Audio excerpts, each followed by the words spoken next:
હાલો હાલો, આજ તો મારે બહુ જલ્દી હતી રસોઈ કરવાની, એટલે આપણે લઈ લીધું ફ્લાવર, કટિંગ કરી નાખ્યું. કટિંગ કર્યું ત્યાં તો આવી ગયા મહેમાન, એ પણ મહેમાન એટલે મારો ભાઈ હો. પછી તો બધા રામ રામ મળ્યા. નવા વર્ષનું મારો ભાઈ બેસવા આવ્યો તો મારી ઘરે.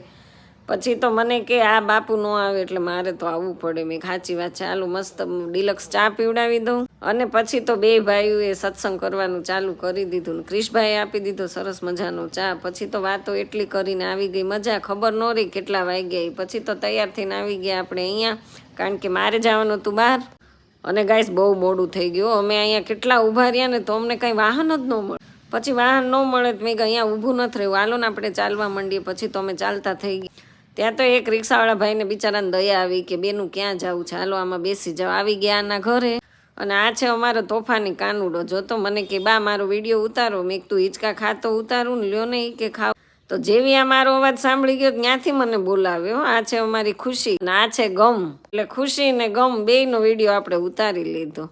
અને મને તો આના વિડીયો ઉતારવા બહુ ગમે. પછી આ કે મારો તો ઉતારો, એ કે મેં હું લઈ ખાધું. મેં ગાલ ને બાપા તારોય ઉતારું.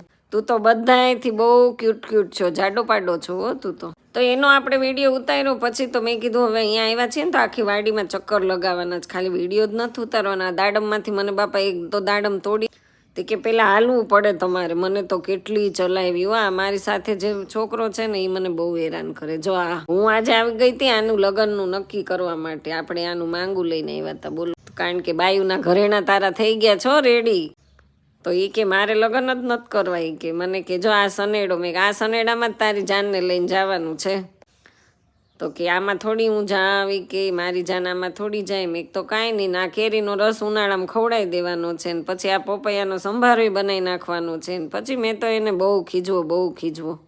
મને કે હવે મને ખીજવતા નહીં તો હું તમને એ કોઈ જામફળ નહીં દઉં. મેં ન દેત કાંઈ નહીં, હું મારા હાથે મેં કીધું કે હું ગોતી લઈશ. પછી કે આલ્યો હવે તમારે જેવું કોણ થાય. ત્યાં તો નજર આના ઉપર ગઈ. મેં આમાં મને એક સાવણો બાપા બનાવી દો ને, મને આ સાવણો બહુ ગમે. એ કે તમારા હાથ પગ નથી, તમે ડુંગરામ જઈને તોડી આવતા હોય. તો એવી મસ્તીમાં આ છોકરાએ મને 3 વખત તો ઠેબા ખવડાવીને પછાડી દીધી. મને કે અમારા હાથ પકડી લ્યો ને તો બા તમે પડો. પછી તો એનો હાથ પકડીને હું તો ચાલવા જ માંડી. પછી મને કે જો આ અમારી વાડી છે મોનાબા, તમે ક્યારે આવ્યા? મેં કીધું નહીં. તો હવે તું અહીંયા લઈ આવ્યો છો પણ કઈ ખાવાની વસ્તુ છે? મને કે જો આ બધા અમારા ઓજાર છે, આ અમારો પાણીનો હોજ છે. મેં કેટલો મોટો હતી કે હા અમે આમાં નાહી. પછી મને કે આ રીંગણા છે, પછી તુંબડી છે, મકાઈ છે ને આ પોપૈયું છે. તો મેં કે આ પોપૈયું એક ઉતારી લઈ, બાકી તો આપણે કાંઈ નહીં. પણ પોપૈયામાં મહેનત કરી, એકને હલાવીએ 10 તૂટે. પછી મને કે આ અમારી 5 સ્ટાર હોટલ છે, તમને એ કે કેવો રૂમ લાગ્યો? ત્યાં તો અમારી ખુશીબેનને મેં માથે મૂકી દો પોપૈયું, હાલો અમારે જવું ઘરે. તો આપણે ઘરે જવા ગાઈઝ